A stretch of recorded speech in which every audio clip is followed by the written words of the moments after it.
കണ്ണിനും മനസ്സിനും ഒരുപോലെ കുളിർമയേകുന്ന കാഴ്ചയാണ് കോട്ടയം പള്ളത്തെ ശ്രീകുമാറിന്റെയും ശ്രീപ്രകാശിന്റെയും മുന്തിരിത്തോപ്പ്.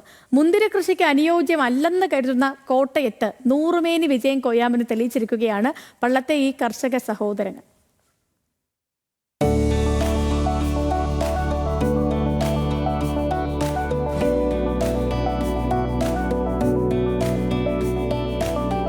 ശ്രീകുമാറും സഹോദരൻ ശ്രീപ്രകാശുമാണ് ഈ മുന്തിരിത്തോപ്പിന്റെ തോട്ടക്കാർ.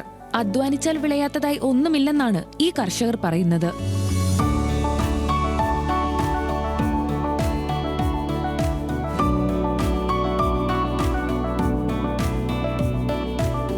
ചെറുപ്പം മുതൽ ചെടികളോടും പൂക്കളോടുമുള്ള താല്പര്യമാണ് കൃഷിയിലേക്ക് രണ്ടുപേരെയും എത്തിച്ചത്. യൂണിയൻ ബാങ്കിലെ സീനിയർ മാനേജറായി റിട്ടയർ ചെയ്ത TS ശ്രീകുമാർ ജോലിയുടെ ഭാഗമായി തമിഴ്നാട്ടിലെ മുന്തിരിത്തോട്ടങ്ങളിൽ ചെന്നപ്പോഴാണ് മനസ്സിൽ ആ ആഗ്രഹം മുട്ടിട്ടത്. ഞങ്ങൾക്ക് രണ്ടുപേർക്കും കുഞ്ഞുനാൾ പോലെ ചെടികളോടും ഇലകളോടും പൂക്കളോടും ഒക്കെ ഒരു ആഭിമുഖ്യം ഉണ്ടായിരുന്നു. അതിനുശേഷം എനിക്ക് ഔദ്യോഗിക കാര്യങ്ങൾക്ക് വേണ്ടിയിട്ട് തമിഴ്നാട് പോകുകയുണ്ടായി. ചെറിയ ചെറിയ മുന്തിരിത്തോട്ടങ്ങൾ വിസിറ്റ് ചെയ്യാനുള്ള ഒരു അനുഭവം ഉണ്ടായി. നട്ടുപിടിപ്പിച്ചപ്പോൾ നമ്മുടെ നാട്ടിൽ മുന്തിരി വിളയില്ലെന്ന് പറഞ്ഞ് പരിഹസിച്ചവരുണ്ട്.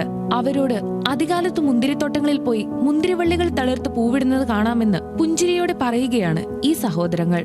ന്യൂസ് മലയാളം, കോട്ടയം.